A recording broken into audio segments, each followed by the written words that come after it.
The real reason Daenerys burned King's Landing. When Game of Thrones reached its explosive finale, one single moment shattered the faith of millions of fans around the world. King's Landing, the capital of Westeros and the symbol of everything Daenerys Targaryen had been fighting to reclaim, fell beneath a storm of dragonfire. The bells of surrender rang across the city, signaling that the Lannister forces had yielded and that victory was hers. The war was over, but instead of stopping, Daenerys unleashed the full fury of Drogon, burning soldiers and innocent civilians alike, reducing the great city to ash. It was one of the most shocking and controversial twists in modern television, sparking outrage, heartbreak, and endless debate. Why did she do it? What drove the breaker of chains, the woman who spent 7 seasons freeing the oppressed and vowing to build a better world, to commit such an atrocity? To truly understand the real reason Daenerys burned King's Landing, we have to look beyond the single battle and explore the journey, the trauma, the politics, and the psychology that led to that fateful decision. Daenerys Targaryen's life began in chaos. She was born on Dragonstone during a storm that symbolized the turbulence of her destiny. Her family had been overthrown, her father Aerys II, known forever as the Mad King, had been killed, and she was spirited across the narrow sea as an infant with only her older brother Viserys to protect her. From her earliest days, Daenerys was told she was destined to reclaim the Iron Throne. Viserys, obsessed with power and vengeance, drilled into her mind that their family's birthright had been stolen. This upbringing planted the seed of destiny that defined her character. But while Viserys embodied cruelty and entitlement, Daenerys forged her own identity. Through years of exile, humiliation, and abuse, she discovered strength, compassion, and a sense of justice. She freed slaves in Astapor, Yunkai, and Meereen. She punished tyrants, toppled oppressive systems, and inspired devotion. To millions of viewers, she was the hero of the story, the woman who would save Westeros from its corrupt rulers. Yet hidden beneath those victories were warning signs, subtle hints that her pursuit of justice could one day become a path of destruction.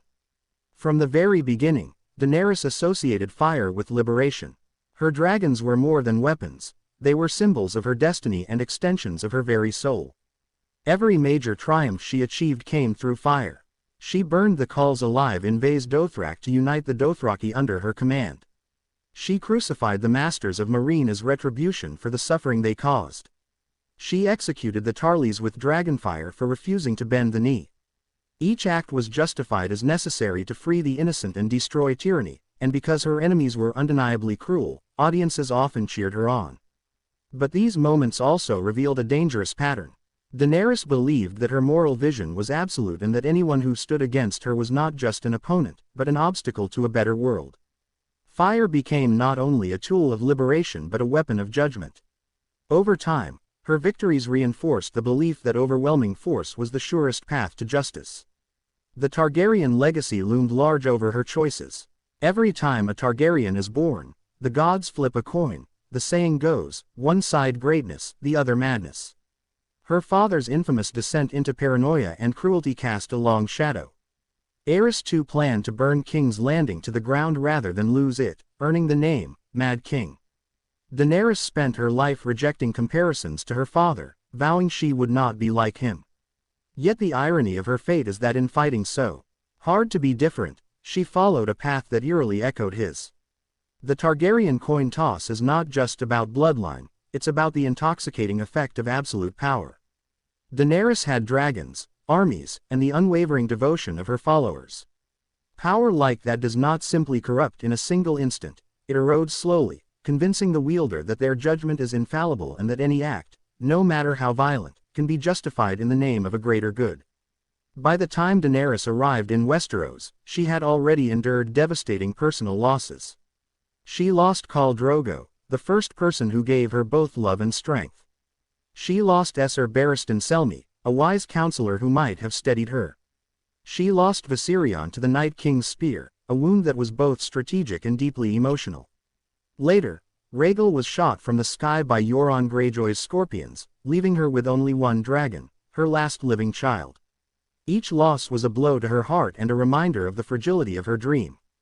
And as her enemies closed in, the people she trusted most began to disappoint or betray her. Jorah died protecting her at Winterfell. Tyrion Lannister, once her clever and reliable hand, repeatedly failed her with disastrous strategies. Varys, the self-proclaimed servant of the realm, secretly plotted to support Jon Snow's claim to the throne. Even Jon himself, the man she loved, became a source of pain.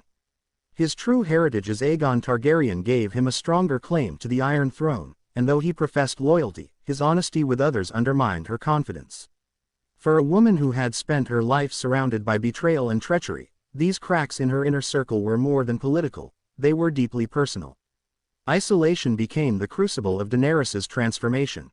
In Essos, she had been a beloved liberator, hailed as Mizza, the mother. The people she freed adored her, not because of her name, but because of her actions. In Westeros, she found only suspicion and coldness.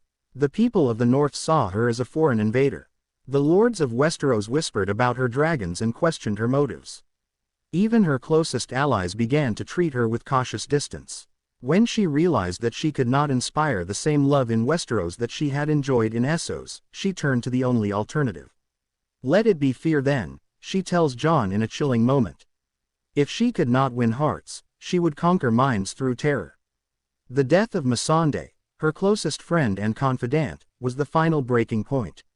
Captured by Cersei and executed on the walls of King's Landing, Missandei's last word was, Dracarys, the High Valyrian command to unleash dragonfire. It was both a plea for vengeance and a symbolic passing of judgment. For Daenerys, this loss was not just the death of a friend, it was the death of her last tether to compassion. Jorah was gone, Jon was distant, Tyrion was unreliable, Varys was a traitor. Missandei's death left Daenerys utterly alone, with nothing but her destiny and her dragon. When the battle for King's Landing finally arrived, the military outcome was never in doubt. Daenerys had Drogon, and with him came overwhelming power. Her forces crushed the Golden Company, destroyed the Scorpions, and obliterated the Lannister fleet. Within minutes, the city's defenses collapsed. The bells rang to signal surrender. The war was effectively over. In that instant, Daenerys sat on Drogon, staring at the Red Keep, the seat of power her ancestors built and that had been taken from her family generations ago. She saw the symbol of all her suffering, the place where her father lost his life and her dynasty crumbled. And in that moment, something inside her snapped. This was not a spontaneous act of madness, it was the culmination of years of trauma, loss, and unwavering belief in her destiny. The real reason Daenerys burned King's Landing lies in a lethal combination of grief, isolation, and ideological certainty. Daenerys believed she was not merely conquering a city, she was reshaping the world. Throughout the series, she spoke of breaking the wheel, ending the cycle of noble families oppressing the common people. To her, Westeros was a land built on centuries of cruelty, treachery, and betrayal. Its people had lived under tyrants like Aerys, Robert, and Cersei. She believed that fear was the only language they truly understood. By burning King's Landing, she wasn't just punishing Cersei, she was sending a message to the entire realm. This was shock and awe on a scale Westeros had never seen. Surrender was not enough. The world had to be remade in fire and blood so that a new order could rise from the ashes. In her mind, this was not an atrocity, it was a necessary step toward lasting peace.